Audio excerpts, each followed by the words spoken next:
Ok, buenas noches, buenos días, dependiendo a qué hora nos vean. Espero que los eventos del club vayan a convertirse en sus favoritos y estos lunes se estén convirtiendo en sus favoritos.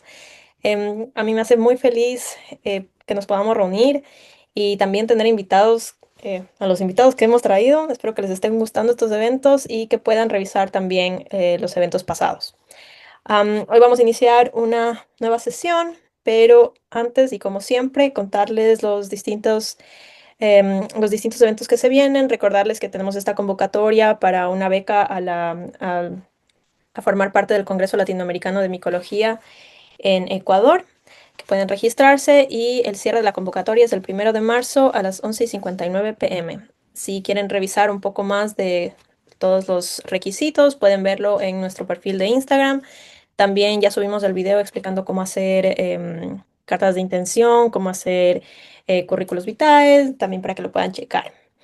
La siguiente semana tenemos el club de lectura y vamos a estar leyendo este artículo de acá sobre hongos y su interacción con metales pesados, en este caso con el plomo. Y es uno de mis temas favoritos, entonces espero que me puedan acompañar y ya les estaré enviando el artículo a su WhatsApp.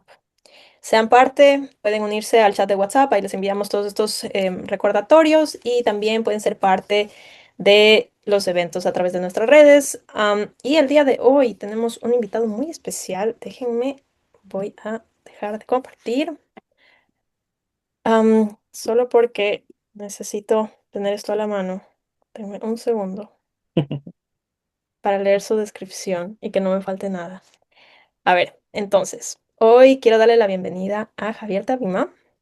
Javier es un biólogo colombiano, estudió biología y su masterado en ciencias biológicas en la Universidad de los Andes en Bogotá, Colombia.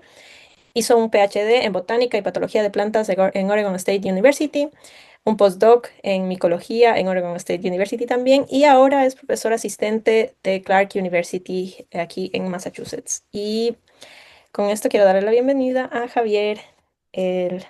Es todo tuyo.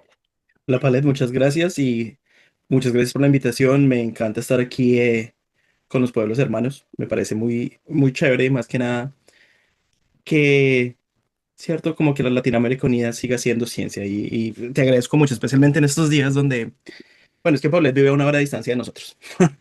Y entonces es chévere porque como que tenemos una sociedadcita chiquita en la que nos conocemos y nos cuidamos, pero pues ustedes se imaginarán cómo está la situación acá y cómo es de complicado. Pero, cierto, hay momentos como estos, momentos como digamos lo que pasó ayer en el Super Bowl que le hacen a uno otra vez sentirse bien y vivo. Entonces, muchas gracias por esto y espero hacer honor a la introducción. Bueno, entonces lo que vamos a hablar hoy es de algo que vamos a hablar un poquito de genética de hongos, pero más que nada de el organismo más extraño en mi cabeza. Me disculparán porque pues obviamente pues después de nacer y vivir en Colombia pues tengo muchos colombianismos, entonces si se me sale alguna palabra que no tenga sentido, por favor me escriben por el chat. Pero entonces en el laboratorio nosotros trabajamos en genómica evolucionaria de hongos. Y por eso es que vamos a hablar un poquito de genética fungi, pero más que nada de en serio el organismo más raro que hay en el mundo. Y lo mejor de todo es que es un hongo. Entonces, antes de empezar, una introducción muy chiquita, así como Paulette me introdujo. Yo hice mi pregrado y mis másters en biología en la Universidad de los Andes, acá, Bogotá, 2.600 metros. Nada que envidiarle a ciudades más altas que están en Latinoamérica. Hice el doctorado en Oregon State University y hice el postdoc en micología. Pues, o sea, esto fue también medio micología, más como que patología de plantas, pero fue una experiencia muy bonita porque yo trabajaba primero en primates y después en corales en Colombia, pero como que nunca hubo ese como ese feel que le da a uno el organismo que no le gusta, sino hasta que llegué al postdoc. Entonces es muy raro porque toda la vida supe que yo quería ser un biólogo evolutivo, pero nunca de qué. Entonces el llegar tarde al entender qué tan bonito era el mundo de los hongos me parece, y yo puedo estar muy equivocado, me da una visión muy diferente que me gusta, porque entonces si se ponen a pensar, los primates, los corales, la patología de plantas son cosas que son muy diferentes a lo que es la micología tradicional. Y eso me parece tan interesante porque yo llego sin entender mucho de lo que son, ¿cierto? Los organismos de ese estilo, pero llegó a aprender ya entendiendo muchas cosas muy avanzadas. Y lo que eso hizo fue que cuando llegó la oportunidad de empezar a aplicar a trabajos, Yo dije, lo que yo quiero hacer es estudiar cómo las fuerzas evolutivas, como la mutación, la selección, la deriva, la recombinación, cambian los genomas de las especies fúngicas. Entonces, bien diferente, porque entonces no estamos viendo esto desde el punto de vista ecológico al individuo, sino al revés, el individuo cómo está interactuando con el medio ambiente. Entonces, los ejemplos de esas fuerzas evolutivas como deriva nos ayudan a entender cosas como biografía de hongos. Entonces, ¿cuáles son los patrones poblacionales de hongos? ¿Cómo se han movido? Ustedes saben que en los procesos de especiación, ¿cierto? Cuando formamos nuevas especies, siempre está la idea de que todo tiene que ver con adaptacionismo, ¿no? Este organismo es una especie distinta porque está adaptada con bla, bla, bla.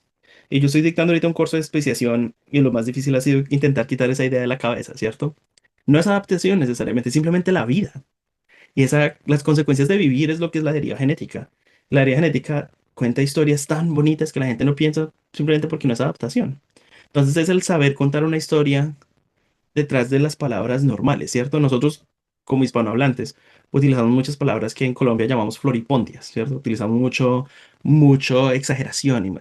Pero las historias más bonitas son las historias en las que uno está sentado con alguien y no está pensando lo que dice. Y es igual, con la evolución es igual. Pero pues también hay que pensar que la selección, a pesar de que tenga un rol casi limitado, pues es importante. Entonces, por eso es que uno sabe, bueno, entonces, después de entender por qué ciertos organismos viven donde viven, entonces, cuál es el proceso de adaptación de donde viven.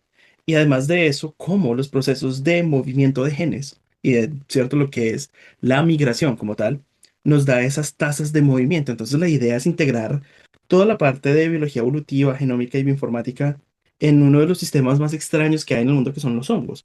Y entonces, lo que nosotros hacemos en el laboratorio es hacer preguntas que tengan que ver como cuáles son los cambios genómicos que llevan a los cambios de evolucionarios hacia la diversificación en la frontera de especies y poblaciones. ¿Por qué? Porque yo creo que sí, o sea, muchos de ustedes, según lo que me contaba Pablo, no son biólogos, pero quieren entrar a la academia, no son micólogos y quieren entrar a la academia. Si ustedes quieren ver a dos biólogos pelear, pregúntenles qué es una especie. Facilito. Terminan agarrados de las mechas porque ni siquiera saben cuáles son las diferencias. Por ejemplo, o sea, yo trabajé mucho tiempo con mucha gente que trabajaba en aves y para ellos todo es una especie. En cambio, nosotros en micología, ¿qué es una especie? Es muy difícil. Si ni siquiera sabemos qué es la diferencia entre un ramet y un genet, que es un individuo contra una población, pues va a ser más difícil entender lo que es una especie. Pero entonces, a pesar de que no tengamos ese concepto claro, sabemos que existe un punto intermedio en el cual dos poblaciones se separan y en ese proceso de separación empieza a actuar evolución de manera independiente en esas poblaciones.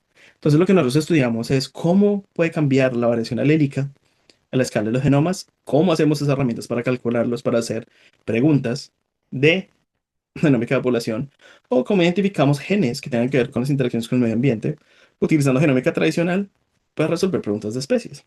Y todo eso lo hacemos no con el mismo interés de tal vez la mayoría de charlas que según he visto, digamos, en el grupo de ustedes de Instagram, hacen que son ciertos organismos bonitos y carismáticos y brillantes, pero pues todo lo contrario, en organismos no carismáticos.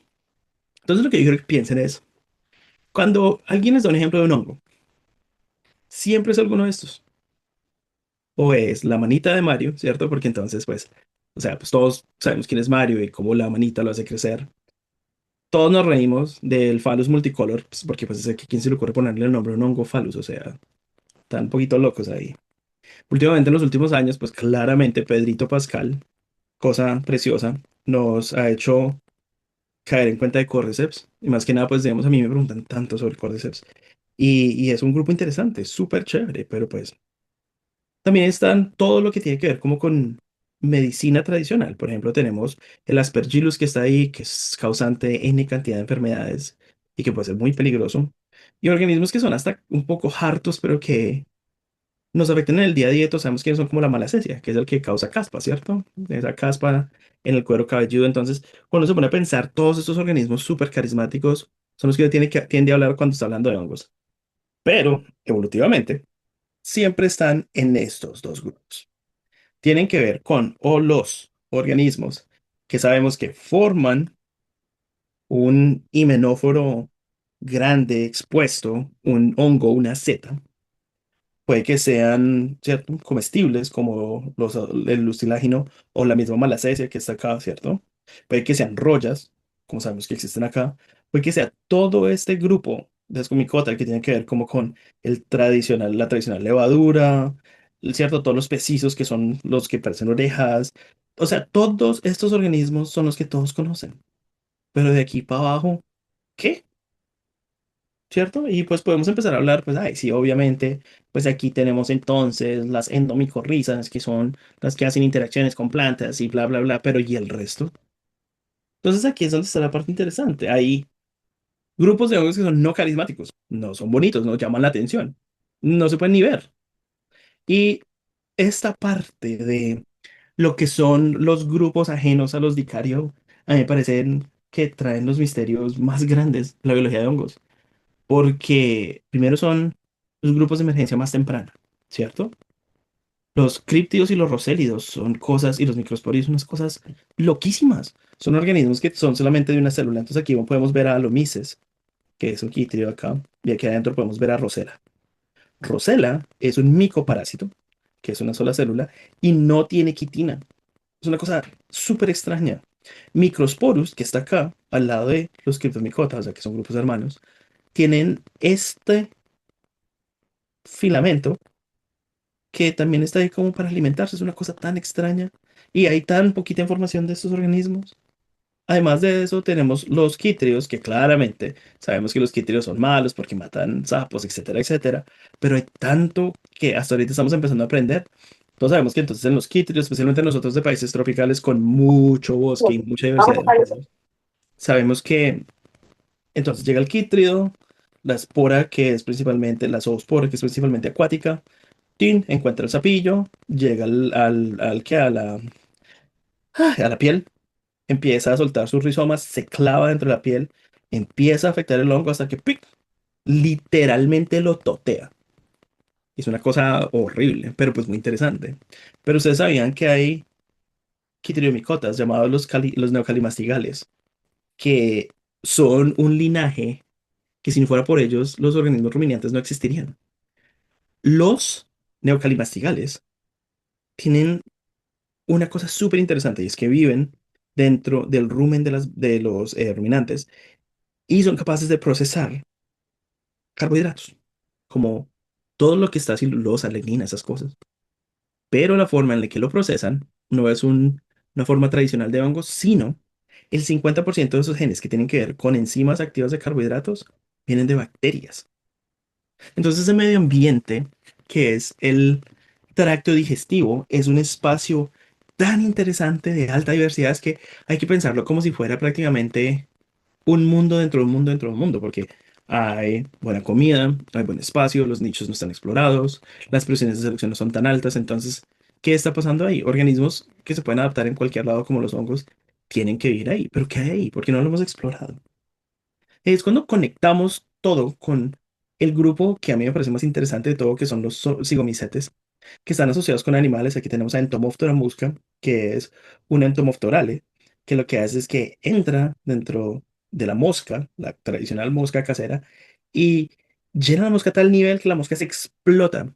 Claramente tiene su bioquímica que hace que la mosca vaya, prácticamente se vuelva inviable, las alas se reducen y se vuelven no funcionales, se agarra de una hoja de pasto y ¡puf! Explota, soltando esporas por todo lado. Y también tenemos las cosas bonitas, que son todo lo que tiene que ver aquí, con los, ¿cierto? Con los glomerumicotas, que son todas las endomicorrizas. Entonces son cosas que pueden ser muy buenas, pueden ser interesantes, pueden ser diferentes. Tenemos mucor, que está en todos los platos de Petri de nuestro laboratorio cuando hay contaminación. Qué cosa tan harta de deshacerse, pero pues es un organismo muy resiliente, muy bonito. Mortierella, que es un hongo increíble. Y Mortierella es tan interesante, tiene un montón de bacterias asociadas a su propio micelio. Deme un segundito más, espere, que mi hijo acaba de llegar. Hola, el bebé. Perdón. Y entonces, Mortierella tiene un montón tiene la capacidad de romper aceite. Entonces, si uno agarra y pone una gota de aceite, Mortierella se lo come. Y eso es una cosa que, ¿cómo? Con la interacción con las bacterias con las que vive. Y entonces lo que podemos ver es que todos estos organismos eh, tienen sus formas únicas de que, a pesar de que no sean bonitos, no quiere decir que no sean carismáticos. Y el carisma puede venir desde el simple hecho de entender las interacciones con otros organismos. En el caso de los Zoophagomicota, que podemos ver aquí arribilla, Se llaman así porque tienen interacciones con los animales. Y uno de los animales más interesantes que a mí me ha parecido toda la vida son los anfibios. Los anfibios son increíblemente extraños porque son capaces de vivir en dos medio ambientes al mismo tiempo, son capaces de sobrevivir en tierra y en agua, son el primer grupo de tetrápodos que salió del agua y que prácticamente son nuestros tatarabuelos. Y aún así se han mantenido a pesar de que el mundo ha cambiado tanto y ellos son tan sensibles. Pero lo más chévere que existe entre los anfibios y los hongos son las interacciones simbióticas que hay. ¿Qué tal? Hasta mañana, gordito. Es casi te amo. Ve con la mamá. Bye bye. Mua. Vale. Perdón. Entonces, esta imagen de acá, que es de este paper, nos muestra que dentro de los intestinos de las salamandras existe una diversidad de hongos increíble. Hay mortierelas, hay basidios, hay basidiobolomicotas y hay ascomicotas. O sea, tenemos una diversidad comparable a cualquier medio ambiente externo, ¿cierto? Entonces, por eso les digo que esa analogía de que el tracto intestinal es su propio microbioma, perdón, su propio bioma es muy importante. Y entonces, una de las cosas que yo estaba pensando cuando vine aquí a ir a Massachusetts es, bueno, ¿cómo conecto estos dos? Aquí en Massachusetts tenemos una cantidad, este es el mapa del estado de Massachusetts, aquí lo pueden ver. Boston está por acá, nosotros vivimos por acá, aquí está la universidad. Son 45 minutos, la nieve hace que sea mucho más largo. Pero lo que pueden ver aquí es la cantidad de reservorios de agua que hay en el estado. Entonces, como pueden ver, hay una gran cantidad de reservas de agua limpia. Además de eso, tenemos entonces la diversidad de amigos, que claramente no es tan grande como en nuestros países, pero es bien interesante porque entonces te da un sistema de comparación entre tres especies muy cercanamente relacionadas, ¿cierto? La rana verde, Lithobates clamitans, la rana toro, Lithobates catesbianus, y la rana pickerel, me imagino porque no sé cómo se llama en español, que es Lithobates palustris, y las tres están muy relacionadas uno con el otro y coexisten en el mismo medio ambiente. Entonces ahí es cuando uno se pone a pensar, listo, sabemos entonces del potencial de diversidad que hay en ciertos anfibios, pero no entendemos cómo funcionan a lo largo de continuos de especies, ¿cierto? Y vamos a llegar a la genética pronto, no se preocupen. Pero lo que pasa es que entonces nos toca buscar dónde están los organismos. Entonces, estos son mis estudiantes de maestría, ya todos graduados, Jasper se graduó de la maestría el año pasado. Fuimos por todos lados en Worcester, agarramos nuestros tres sapos y salamandras porque son bonitas y por qué no. Y aquí es donde empezamos en toda la parte de genética. ¿Qué es lo que pasa? Cuando nosotros obtenemos muestras de esto en como rosadillo, fucsia, son lugares que tienen baja urbanización. Quiere decir que no hay casi evidencia de pavimento, evidencia de ciudad. En amarillo, donde tenemos un poquillo más de pavimento, pero no mucho, como pueden verse en el borde de la ciudad donde nosotros vivimos. Y aquí adentro tenemos entonces muy alta urbanización. Tenemos tres medio ambientes muy diferentes, ¿cierto? ¿Cómo encontramos la diversidad fúngica? En muchas de las charlas que ustedes habrán visto y muchos de los que han aprendido un poquito de micología saben que uno puede agarrar una muestra del medio ambiente, ponerla en un plato de Petri y ¡pum! Le sale un cultivo. Y claro, o sea, eso es perfectamente válido y eso lo hacemos nosotros. Pero está la estadística de que menos del 1% de los hongos son cultivables. ¿Cómo sacamos el resto? Entonces lo que estamos haciendo nosotros es que, claro, hacemos nuestras pruebas de cultivo, como se hace en micología tradicional, y extraemos ADN del popó. Cuando extraemos ADN de la muestra fecal del popó, de la caquilla, lo que tú estás haciendo es que estás buscando toda la diversidad que puedes encontrar en ese mismo medio ambiente. Y después buscamos un marcador específico de hongos, marcador molecular, el ITS, y amplificamos. Y miramos a ver qué es lo que nos sale. Entonces, pregunta número uno. La pregunta más básica de todas es, bueno, son dos ambientes distintos. ¿Hay diversidad en las especies de sapos? Sí, hay mucha más diversidad en urbanización baja que urbanización alta. Y podemos ver que la gran mayoría en urbanización alta son ranas toros, mientras que aquí son un poquito más distribuidas entre ellos. Pero lo más interesante de todo es que la diversidad de hongos a través de las muestras fecales, las muestras de sedimento y las muestras de agua son súper diferentes. Cada uno de esos medioambientes tiene su propio microbioma.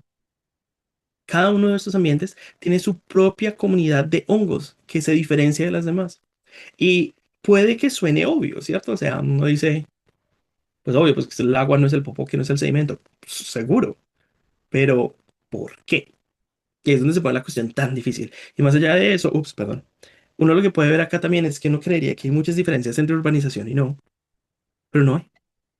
Casi todas las comunidades se comparten entre zonas de alta urbanización y baja urbanización, o sea que la diferencia del medio ambiente en hongos parece que solo pega con respecto al hábitat, lo cual es bien interesante, quiere decir que nuestras especies son altamente resilientes. Y parte de lo que encontramos, que se me hizo tan interesante y tan diferente, es que encontramos a los grupos que que les mencioné al principio, ¿cierto? Todo lo que tiene que ver como con los basidiobolomicotas, los merterilomicotas, los múcoros y los olpidios, pero lo más interesante es este grupo de acá. O sea, todo eso son roselas, pero esos roselomicota y esos olpidiomicota, ellos nunca se han reportado en animales. ¿Qué hacen ahí? ¿Por qué están viviendo ahí? Entonces lo que muestran esta tabla, perdón, es la diferencia que hay entre una muestra fecal y una muestra de agua. Si la diferencia es positiva, hay muchos más hongos de ese grupo en el sedimento de los ríos o en el agua. Y pues, o sea, no esperábamos ver tantos de esos organismos acá. Pero más interesante también vimos que Basidiolus es este grupo de acá, que es como tan extraño y tan único y vamos a hablar de él mucho. Y el Mucor ese que les decía que es una embarrada y media, aquí está también. Pero este descubrimiento de los olpidios y los roselos se nos hizo tan raro, especialmente porque cuando comparábamos la abundancia de nuestras muestras de animales que está en la barra a la izquierda, es mucho más alta que en sedimento o en agua. Entonces parece que no hemos estudiado bien esos hongos. Puede que estas roselas y estos microsporas que no hemos encontrado en tantos medio ambientes como esperábamos estén asociados a vertebrados. Entonces estamos en el proceso de entender qué es esto porque no nos lo esperábamos. Entonces ahorita estamos escribiendo un grant con el profesor Joyce Parafora de Oregon State University para ver qué más encontramos. Y Jason Steig de la Universidad de California en Riverside y el profe Donnie Walker de Middle State, Tennessee. Pero otra cosa que es bien interesante de estos hongos no carismáticos es que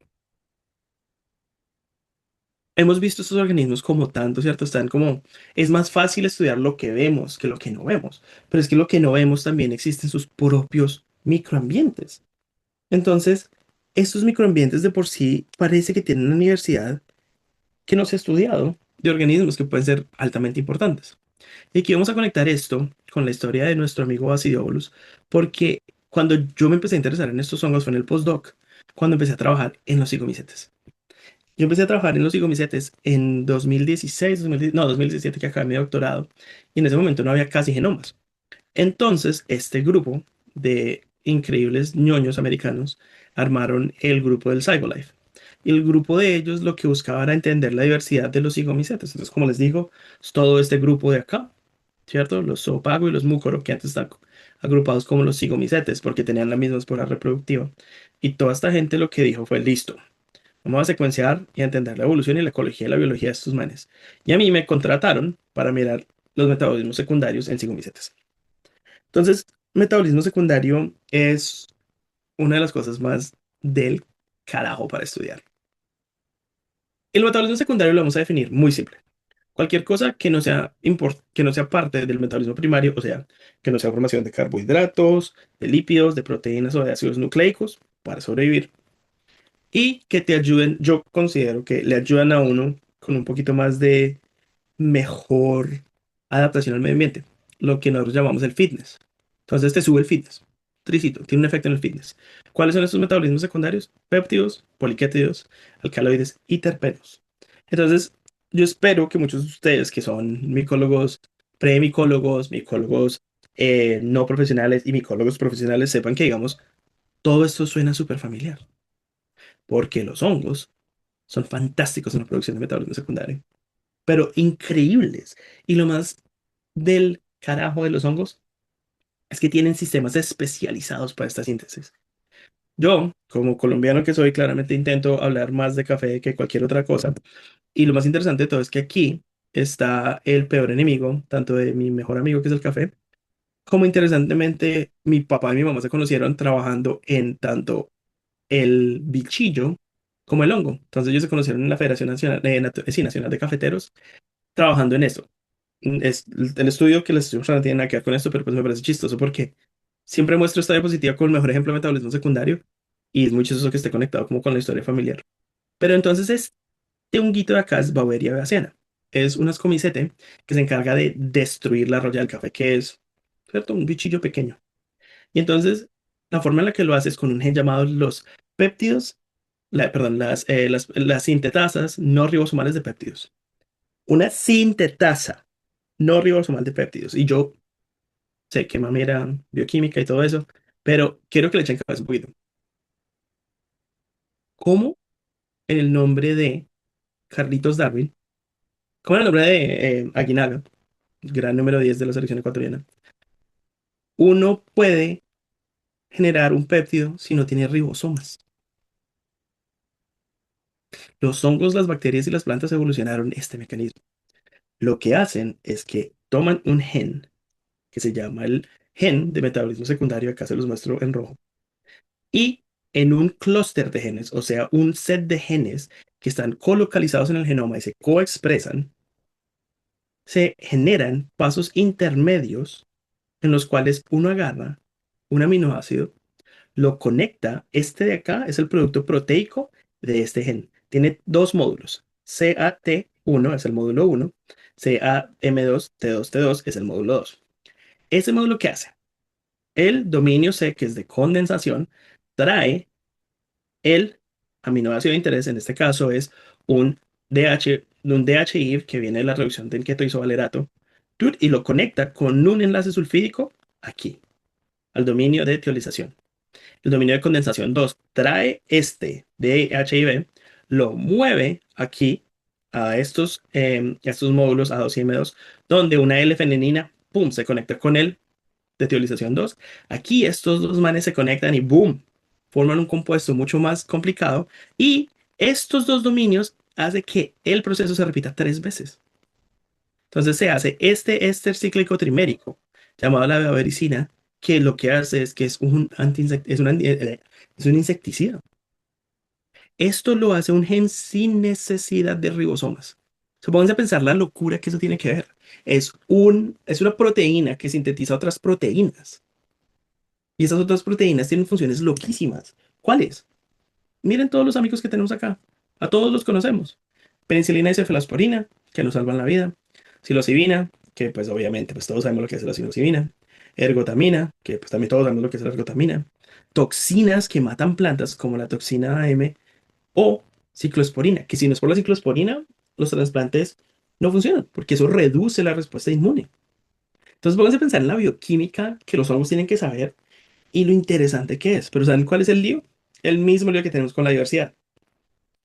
Todo esto está estudiado en nuestros amigos carismáticos. Entonces, pues eso pues trae el mismo lío de siempre, que es esta parte del árbol, a pesar de que abierta, está súper abierta porque todo esto que nosotros podemos ver acá son familias, mientras que esto de acá son subfila. Entonces la diversidad de hongos es mucho más que solo esos dos grupos. Entonces, ¿qué pasa en los hongos más carismáticos? Bueno, si miramos los números de estos genes que tienen que ver con metabolismo secundario, podemos ver que los basidios y los ascos tienen un montón. Lo que yo descubrí cuando estaba trabajando en este organismo es que este man parece que tiene un montón de genes. Tantos que tiene promedio número de genes de metabolismo secundario, tantos como los ascomyxota y más que los basidiomycota. Los neocalimastigales son su propia cosa, pero de ellos no podemos hablar acá porque pues yo no soy experto en eso, entonces prefiero no meterme ahí. Pero, o sea, este organismo es de este grupo, de los higos. Hay 6 promedio, 5 promedio por genoma. Miren cómo es el número de genes por su fila. Y Bacillolus está en las nubes. Entonces yo les estoy diciendo que este man es re loco y es re extraño. Y acabamos de hablar de sapos, pero ¿y qué tiene que ver uno con lo otro? Bueno, es que Basidiolus es este honguillo acá. Aquí está en el estado de Palmela, que así es como vive dentro de los sapos. Y aquí está en el estado de IFA, que es un man que vive entre los zoopagomicota. ¿Dónde en los zoopagomicota? No tenemos ni idea. Mucha gente dice que es una micotina, otra gente dice que es un zoopagomicotina, no sabemos. Pero el ciclo de vida de este organismo es muy interesante. Empecemos desde el sapo. Acá tenemos una ranilla, un sapillo, y dentro del organismo viven en ese estado de palmera del que les hablo. Después hay una defecación, se lanza una espora, es una espora llamada la balistospora. Entonces seguro ustedes han visto videos de pilóbolos, ¿cierto? Que es ese honguito que tiene esa espora que va igual. ese mecanismo de evolución de la conidiospora que se dispara parece que es un carácter que está en algún lado de esta parte del árbol.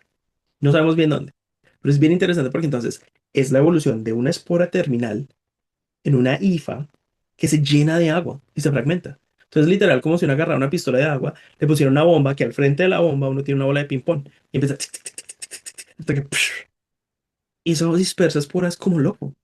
Y cuando esta balistoconidia cae, puede sobrevivir en hojas y nosotros sabemos definitivamente que sobrevive en sedimentos de río, en agua de río y en insectos. También tiene otro estado que se llama la capiloconidia, que cuando crece y madura, tiene esta puntica aquí, que es una puntica adhesiva que se conecta a insectos más pequeños, que después pasan a insectos más grandes, que después se los come un sapo. Y así es que funciona Basidiolus. Entonces, cuando volvemos a conectar ese de Basidiolus y el sapo, cuando miramos la diversidad de este organismo en los sapos que nosotros estudiamos, quiero que miren esto. En cada uno de las columnas es un individuo. Este 9 es uno de los sapos que agarramos. Cada uno de los colores es una de las especies de Basidiolus, con 4 especies que no se han descrito. Y no sé si alcanzan a ver, pero hay unas barras que se separan una de los otros. Esos son individuos de Basidiolus. Entonces, digamos, en este MP008 tenemos uno, 2, 3 del Basidiolus ranarum y uno, 2, 3, 4 del Magnus, etcétera, etcétera. Entonces, lo más importante de esto, el mensaje de esta diapositiva es qué diversidad tan HP hay de este hongo dentro del estómago. No es solamente un individuo ni solamente una especie, son un montón de cosas que tienen que ver hasta con diversidad completamente nueva. Que habrá tenido este sapo de acá que tiene toda esta diversidad tan distinta. Entonces es bien interesante porque entonces Basidiolus vive dentro de los estómagos como si una familia de nosotros viviera en una casa. Es altamente diversa, tiene diferentes formas de estar y coexiste con todos los organismos que hay allá. Pero la otra parte de la historia de Basidiolus que es muy difícil de saber es esta. Este organismo puede generar enfermedad. La cigomicosis, hecha por Basidiolus, es una cuestión que no es tan importante como las otras enfermedades fúngicas, pero que es particularmente mala, especialmente porque existe en animales. De hecho, extinguió toda una población de la rana de Wyoming en 1999. O puede generar este tipo de enfermedades y en algunos casos hasta la muerte. Entonces, el caso de Basidiolus es problemático porque si este organismo puede saltar a humanos, ¿qué pasa cuando matemos todos los sapos? Como está pasando con calentamiento global. Entonces, este organismo es problemático. Pero pues no lo veamos desde el lado del punto de vista problemático, sino lo vemos de la parte de vista chévere. Vale, cuidado cómo funciona esa espora. Entonces, pausa. Entonces aquí tenemos la balistospora, aquí, lista para salir. Esta de acá es la parte que se ha llenado de agua. Aquí es donde está todo el citoplasma. Y esta septa de acá es la que va a hacer que, como este es muy difícil. Entonces hay un dibujito, este dibujo es como 1940. Entonces agarra, se llena de agua y sale volando. Y lo más interesante de todo, voy a acelerar un poquito el video, es que se suelta como si fuera, ¿cierto? Un cohete y la cápsula del cohete. Entonces genera aún más distancia. Entonces es una locura. Es una locura. Y es tan loco que morfológicamente no tiene sentido. Hay 6 especies que sabemos que existen porque las podemos encontrar en repositorios, 10 históricas, pero todas esas utilizan estos caracteres de esporas onduladas o lisas, pero yo no sé cuál es la diferencia entre la una y la otra. Y eso es todo. Así es que los han definido como especies diferentes. Entonces no tenemos ni idea de cuáles son las diferentes especies de este organismo. Todas comparten nicho o están en distintos nichos o viven en popó. Nosotros hemos encontrado con unas muestras del doctor Callafa que el man es un maestro de el análisis de hongos asociados a animales. Él nos mandó sus resultados de muestras de popó del Chucao tapaculo, qué gran nombre, y el Wet Wet gorginegro de aquí, del Chile. Con nuestras muestras de Massachusetts encontramos un individuo que se comparte. Esos son 8.000 kilómetros de distancia. ¿Cómo se comparten estos organismos? O sea, no sabemos absolutamente nada de este organismo. Tampoco entendemos dónde vive, porque históricamente se ha puesto acá, al lado de los entomoftorales, entre entomoftora micotina, como un individuo. Pero no sabemos absolutamente nada de este organismo. Tampoco entendemos dónde vive, porque históricamente se ha puesto acá, al lado de los entomoftorales, entre entomoftora micotina, Pero últimamente, cuando hicieron un análisis, se dieron cuenta que en realidad estaba mejor conectado con los glomeromicos. No tenemos ni idea. Este man es un misterio. No tenemos ni idea de la vida de este man. Pero bueno, eso lo resolveremos de alguna forma. Cuando volvemos a la parte del metabolismo secundario es cuando uno dice, bueno, ¿este man de dónde evolucionó todo esto? ¿Cómo sacó tantos genes que, cierto? Y ahí es donde entran las preguntas que tenemos nosotros como laboratorio. Tenemos tres genomas, que es todo lo que hemos podido conseguir hasta final de 2020, donde sabemos que hay genes de metabolismo secundario, pero no tenemos ni de la diversidad, ni de los hospederos, ni de la historia evolutiva, ni nada de este organismo. Entonces nuestras preguntas han sido, ¿cómo sabemos si el metabolismo secundario es algo que está a lo largo del género? Entonces estamos utilizando todas las muestras de las especies que les mostré para mirar si el metabolismo secundario es real o no. Y segundo, mirando si el metabolismo secundario es modular y cambia entre especies. Entonces los ñoños de mi laboratorio han agarrado, sacado los genomas, han empezado a mirar la evolución de estos y hemos encontrado que los metabolismos secundarios es real. Y no solamente real, está altamente diversificado en el género. En algunos podemos encontrar 44, 43 genes, en otros 113. Entonces, esto es una locura porque quiere decir que algo está pasando que está trayendo esos genes, quién sabe dónde. Y otra de las cosas que hemos visto es que cuando miramos la diversidad, todos estos organismos aquí a la derecha, ¡blup! Todos esos son los cigomicetes. Aquí, estos bonitos que están acá, que muestran ese azulillo, azul es presencia de los genes, gris es que no hay. Estos manes de acá son los Mortirella, que son los que tienen bacterias dentro de ellos. ¿Se acuerdan que hablamos de ellos? Pues miren, los metabolismos secundarios que encontramos son bacterianos. Estos otros organismos tienen sideróforos, que son genes que capturan iones de hierro, pero estos son de origen de hongos, como los que pueden ver acá. Entonces, lo que les quiero mostrar es, esto es un gen de formación de cadenas grasas, que eso es normal porque es como el outgroup. Estos son sideróforos de hongos. Estos son genes de identidad bacteriana. Ojo, este cuadro de abajo gigante es identidad bacteriana. Mortierela, chévere que tenga bacteria, pues porque tiene sentido. O sea, coexisten, tienen bacterias dentro de su tracto de genoma, tiene que moverse algo. Basidiolus tiene de todo. Germán es una esponja de genes. Y en uno de los análisis que hace poquito sacamos, encontramos que esos metabolitos secundarios están expresados. Entonces tenemos péptidos cíclicos, que son metabolitos secundarios que son buenísimos como antibióticos. Otros péptidos cíclicos que pueden ser utilizados como reductores de respuesta inmune, un montón de ácidos grasos que pues chévere, pero además de todo, cuando vemos crecimiento del hongo en medio con hierro, el organismo es capaz de comer hierro tanto como hongos que son conocidos por consumir hierro, pero con Conidiobolus, que es el grupo hermano, no puede comer hierro. O sea que Basidiolus es un man que tiene ese sí que tiene las hormonas alborotadas. Tiene hormonas y genes que son bacterianos, que chupan hierro, que son de inmunosupresión, que son antibacterianos. Pero ¿cómo? ¿Cómo es que tenemos tantos de estos genes de bacterias en este organismo? Pues ahí fue que me acordé de los neocalimastigales. Si estos manes, los neocalimastigales, tienen 50% de los genes que vienen de hongos, perdón, de bacterias, ¿qué está pasando entonces con los basidiólogos? Y acabo de ver que en el chat hay como 40.000 preguntas, espérense, reviso. Bueno, ¿saben qué? Sí, ya. Ahorita respondemos las preguntas.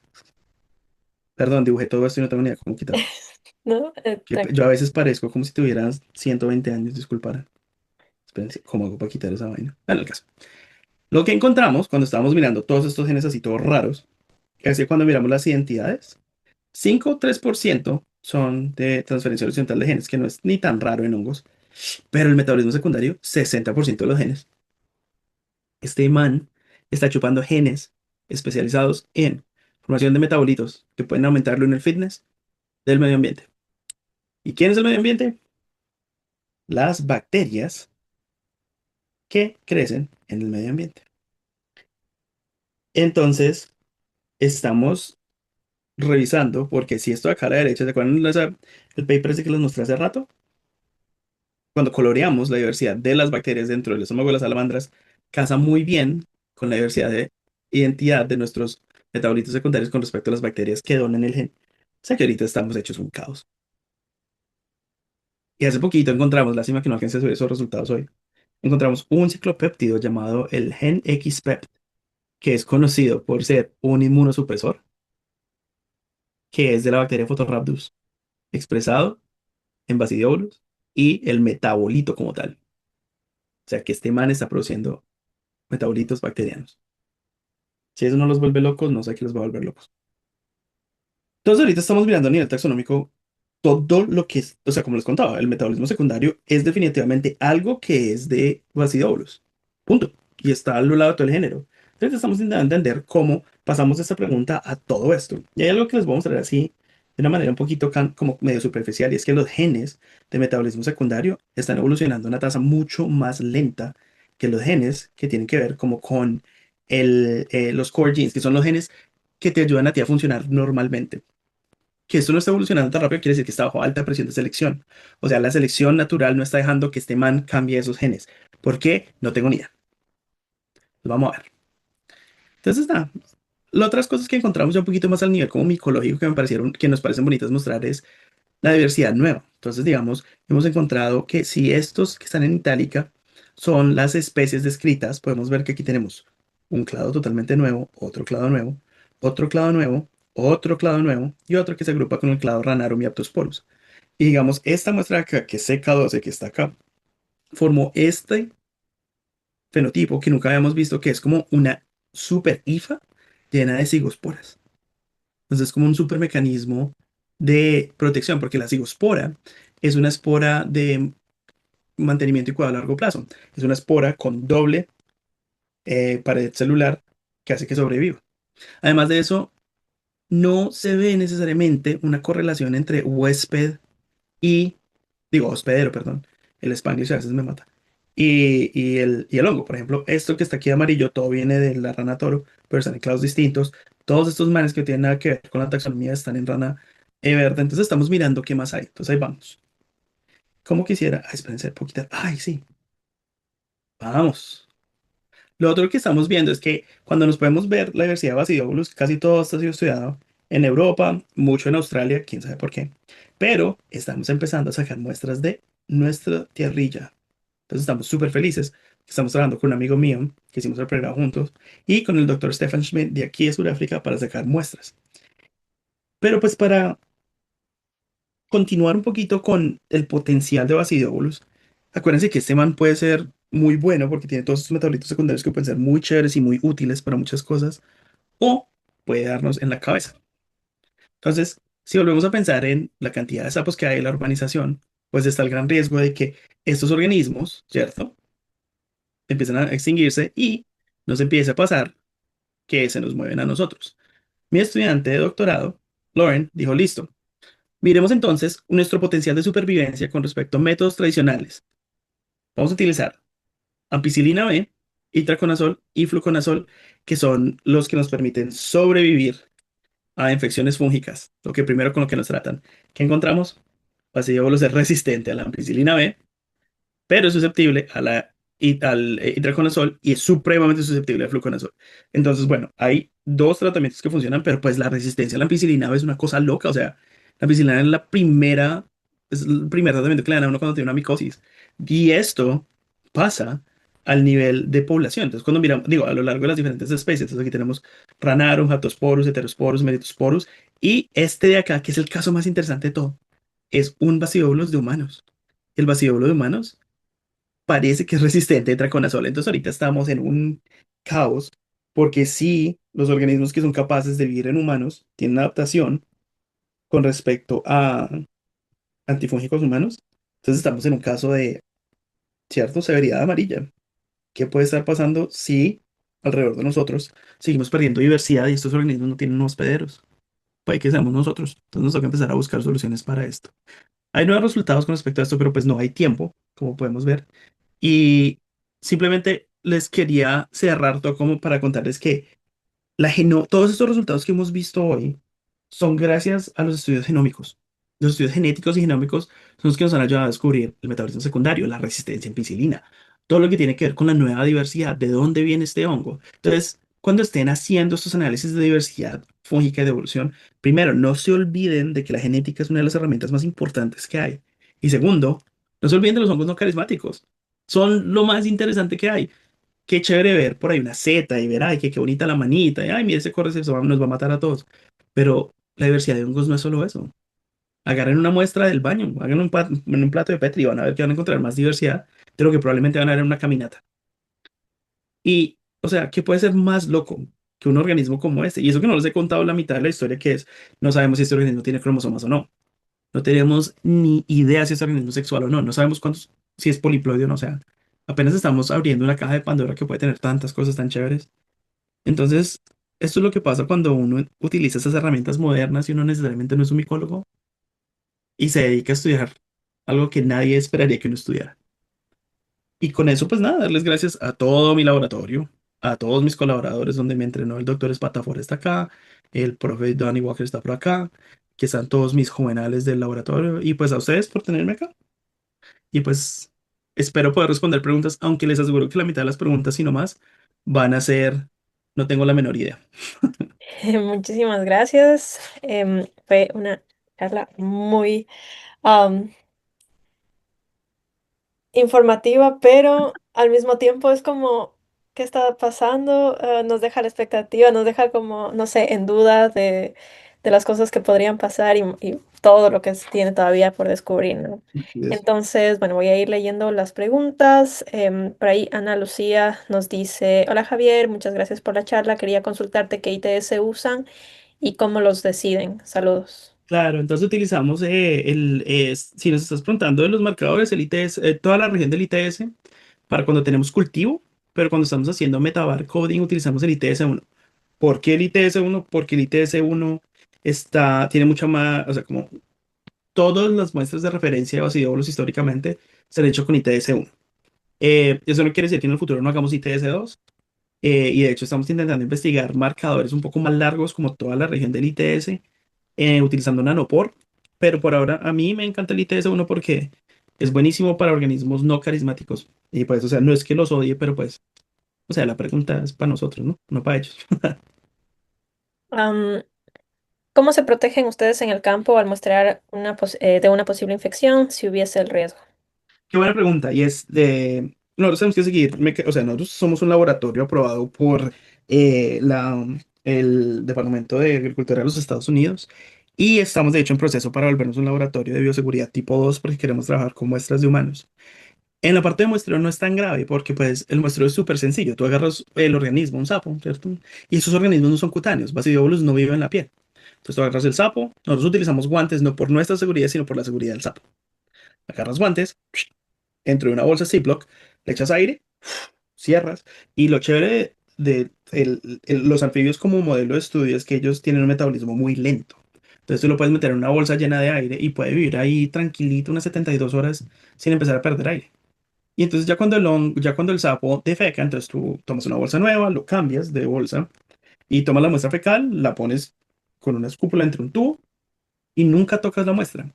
Dentro del laboratorio nunca se abre una caja de Petri fuera de nuestras cámaras de bioseguridad, eh, y solamente para ver microscopía y utilizamos tapabocas.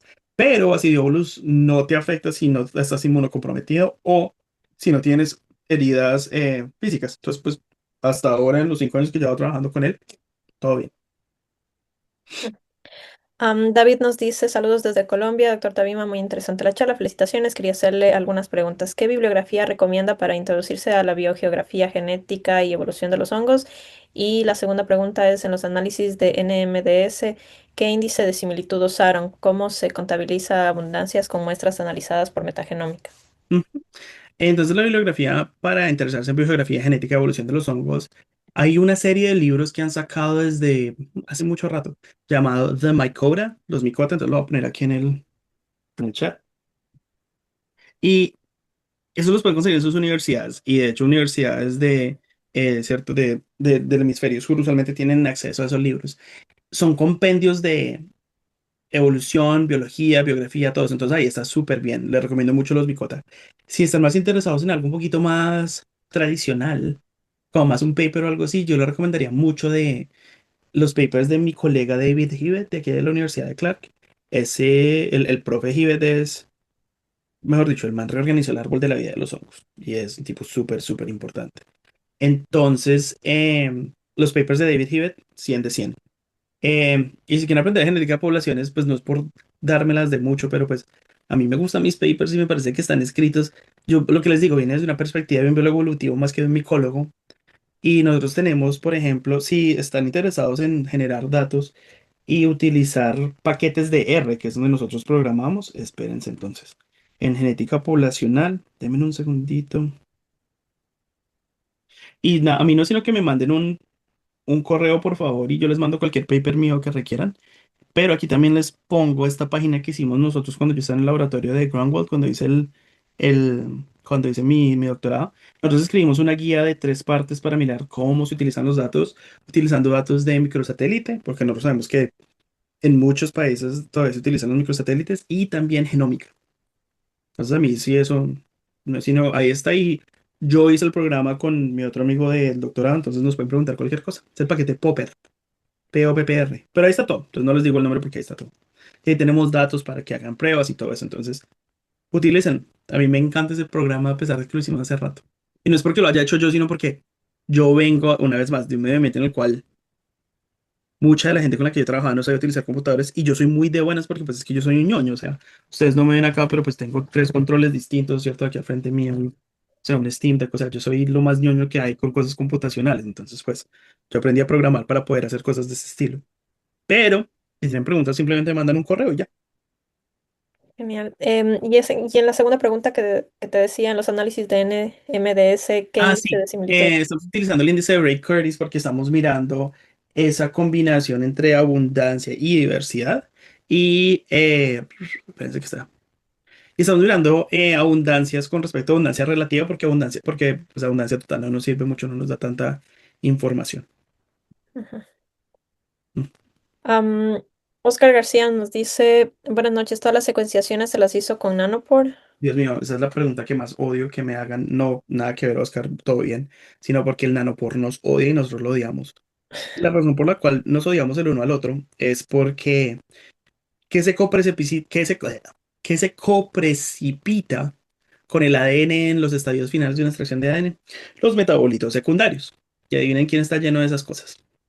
Entonces, cuando tú coprecipitas metabolitos secundarios con ADN en un organismo en el cual no tienes, porque no tenemos, nosotros no sabemos qué es un cromosoma en Basidiolus, y les cuento así como así un hush hush.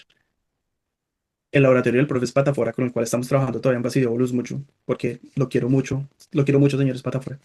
em, Logró hacer por fin la primera secuenciación con nanopore después de 5 años de no poder, y encontrábamos 240 escafos de telómero a telómero.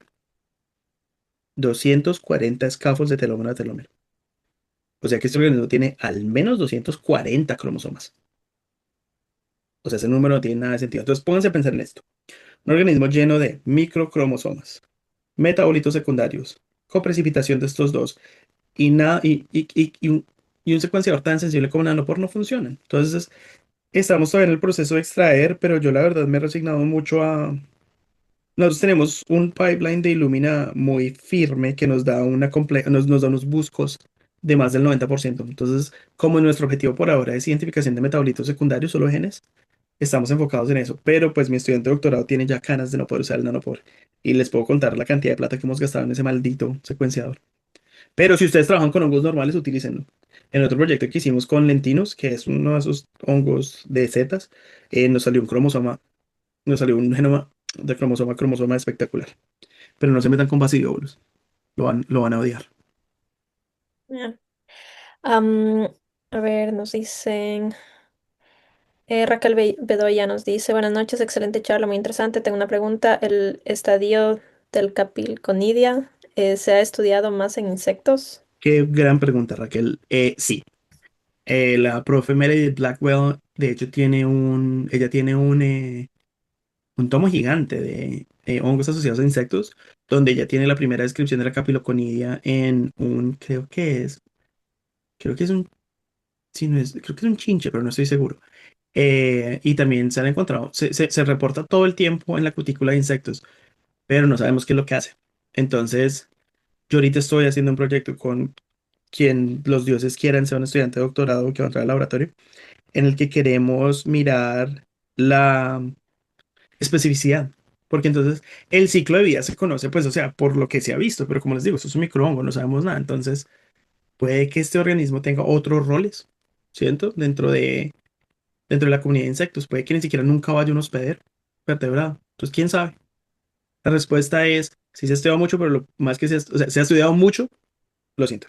Se ha estudiado más en insectos, pero más no quiere decir que sepamos mucho. Mm. Am, Melina, ¿tienes una pregunta? Estás con la mano levantada, ¿no? Ok. Buenas noches. Hola, Disculpe, es Meli. que no podía. Hola. Ay, ahí sí me veo. Un gusto. Tengo una consulta, porque Hágale. ahorita usted me ha hecho la cabeza, literal. Lo que pasa es lo siguiente. O sea, mi pregunta es en base a la investigación que yo estoy haciendo, porque yo estoy haciendo la tesis de pregrado Hágale. para Ujú. biología. Y o sea, hemos sacado, se buscó en el bosque húmedo tropical en Olón insectos. Ok, Los busqué, los insectos infectados. ok. Y en este caso, yo tomé todas las muestras, e hice el cultivo en medio de PDA, pero mi pregunta es el siguiente.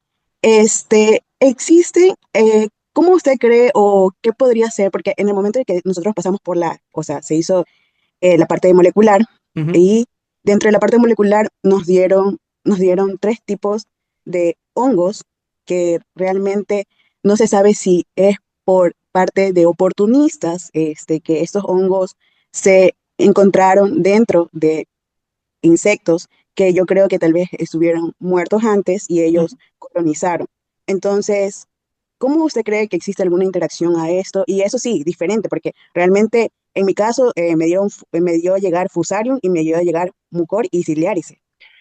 Claro. No, pero pues no, o sea, Silaria y Fusarium se sabe que coexisten con insectos, ¿no? O sea, Fusarium es el humano de los hongos, ¿cierto? Ese man está en todo lado, o sea.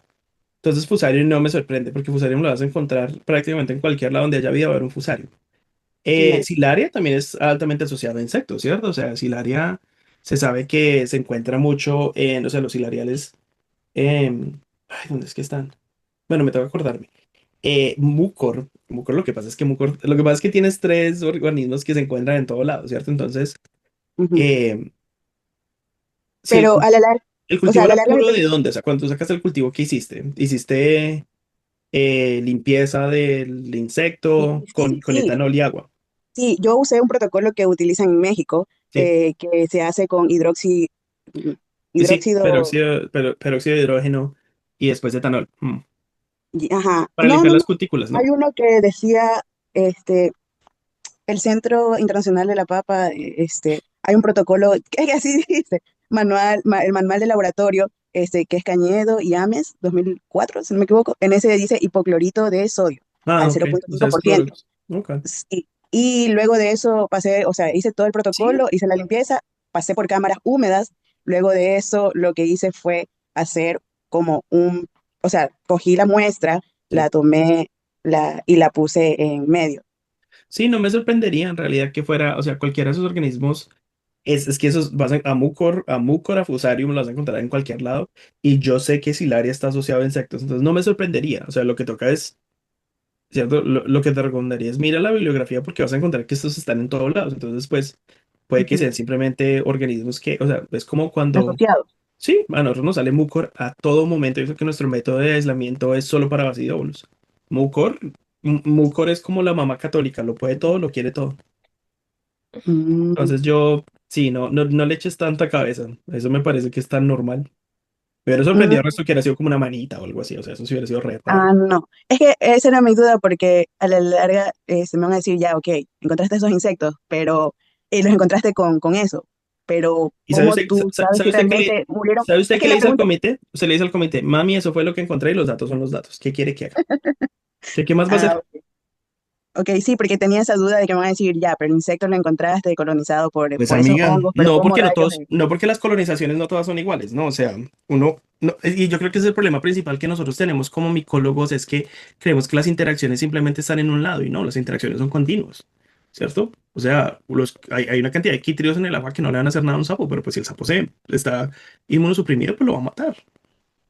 Ok. Entonces, o sea, lo mismo nos pasa a nosotros. ¿Cuántos hongos no ven con nosotros y de un momento a otro se nos baja el sistema inmune y el Ujú. mismo hongo que está volando nos mata? Es normal, o sea, es lo que te digo, me sorprendería muchísimo más si fuera una cosa totalmente distinta, pero esos tres géneros no me sorprenden lo más mínimo. Ok, ok, Ujú. ok. Así Eh, sean no considerados como entomopatógenos primarios, sino, No porque no son patógenos, simplemente coexisten con el organismo. ok. Sí, tenía esa duda. Gracias. Ujú. No, con gusto. ok.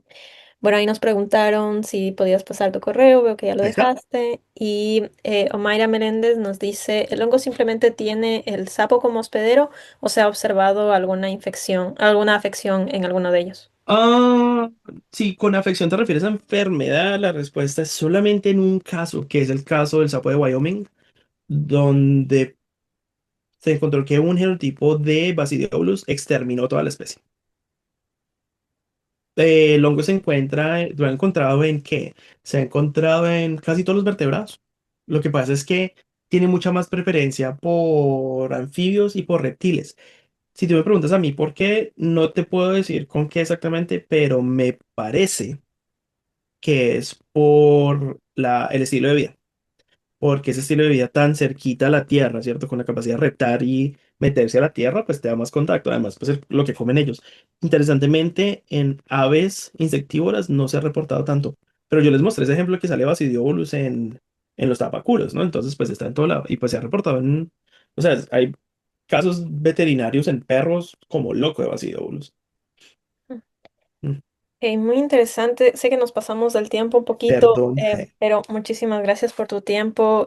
No, Xavi, ustedes. creo que vamos a ir cerrando. Yo tenía solo una pregunta que por ahí no me quedó. Pegué. Em, el bullfrog, esta rana toro, no es introducida. Sí, bueno, no. Uy, en la costa este no. Okay. Creo que creo que es al norte de Florida, donde es el centro de origen, y se ha migrado hasta acá. Interesantemente no es la especie más común de acá, la especie más común es la rana verde. Pero lo chévere que la rana toro esté en todo lado, es que también ¿cómo se dice? Te ayuda a la presencia de la rana verde en distintos medioambientes y distintos lugares, entonces te ayuda a que tengas comparación entre poblaciones. Y eso es fácil y eso es súper bueno. Mm. Entonces eso de por sí, ya muy bien. Sí, bueno, por ahí también me quedaron algunas dudas con respecto a anoxia en el tracto digestivo. Uf, ¿Hay anoxia en las ranas? ¿Llega a ver? sí, Sí. sí, dentro del trato digestivo sí, y es complejo porque entonces hace que la competencia sea diferente. Entonces, por ejemplo, los iones férricos, o sea, el hierro usualmente se encuentra en óxido ferroso, ¿cierto?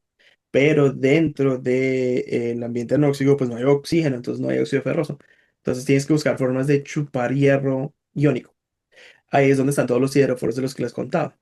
Sideróforos han sido evolucionados más que nada por bacterias para capturar hierro en esos ambientes anóxidos, pero es súper interesante que en Basidiolus haya evolucionado tanto. Pues ahí vamos, estamos ahí en proceso de. Loco, Buena bueno, pregunta, difícil felicitaciones. pregunta. Felicitaciones y que te vaya muy bien en tus No, y investigaciones. gracias a todos por el apoyo, en serio, o sea, los mensajes muy chéveres y me alegra que les haya gustado mucho la investigación. Nosotros siempre estamos interesados en gente que tenga que ver, o sea, si ustedes están asociados a una universidad y quieren colaborar con nosotros nos podemos hacerlo, ¿cierto? Toda la parte de colaboración, a mí me gusta viajar mucho, claramente, pues porque soy colombiano, en Sudamérica, entonces, si van al Congreso de Micología, hablen conmigo, allá estaré. Y otra cosa que les recomiendo, de rapidez, perdón, Paulette, y ya con eso los dejo ir, échenle ojo a la Asociación Americana de Micología, a Mycological Society of America. Acaba de abrirse la sección latinoamericana. Yo soy el presidente de la sección de diversidad, equidad e inclusividad de la sociedad y necesitamos muchísima más gente del Cono Sur. Por favor, apliquen, métase a las páginas de ellos, mándenme correos, vayan a las charlas. Ustedes no se imaginan lo importante y lo vital que es diversificar la micología. Y yo sé que en muchos de nuestros países, la Sociedad Americana de Micología, venga, léeme, MSA. el MC, el Mycological, es que no tengo mi teclado, espere, Mycological, espere. Sí, lo Estoy hemos mencionado conociendo. aquí algunas veces, igual del capítulo de Latinoamérica también que está Sí, vino. Centroamérica, todo, porque es que la asociación, el nuevo chapter latinoamericano es para cualquier persona de las Américas que no sea Estados Unidos, prácticamente. Eh, Apliquen, vayan. Nosotros tenemos un programa llamado Spores que lleva a la gente que nunca ha ido a conferencias. Tienen que aplicar y se les paga casi todo. Yo era el PI de eso. Afílense a a las asociaciones, así como están aquí en el grupo este también. Eh, Esteban, ahorita te respondo la pregunta porque no entiendo la pregunta.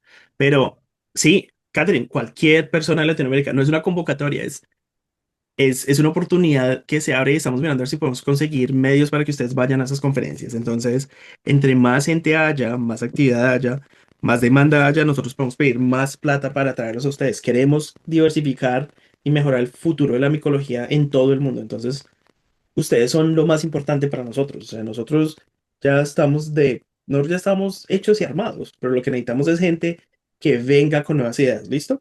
Entonces, por favor, México está en esa convocatoria, está en la parte en del, Sports. en el Latin American Chapter. Sí, claro. Ok, Todos los países que no sean Canadá y Estados Unidos. ok, Creo que, creo que hay debate sobre España, pero es un debate que no vamos a tener acá. no Entonces, todavía. sí, por favor, apliquen, lean, métanse, lo necesitamos ahí, porque sin el cono sur, o sea, ¿cómo no vamos cómo es posible que sepamos tanto de la diversidad de los subtrópicos, pero nada de nuestros países? Los necesitamos a ustedes. Entonces, los veré en las conferencias, listo. Y escríbanme cualquier cosa. Gracias, profe Carmen. Y además yo vivo en Massachusetts, entonces me toca vivir con todos los de los Patriots. Y hoy me les pasé y les hice así a toditos. Bueno, hasta luego a todos. Muchas gracias. Gracias por por Gracias, la Javi. invitación. Gracias por estar acá. Ya nos vemos el Bueno, siguiente lunes. Chao, estén chao. bien. Chao. Gracias.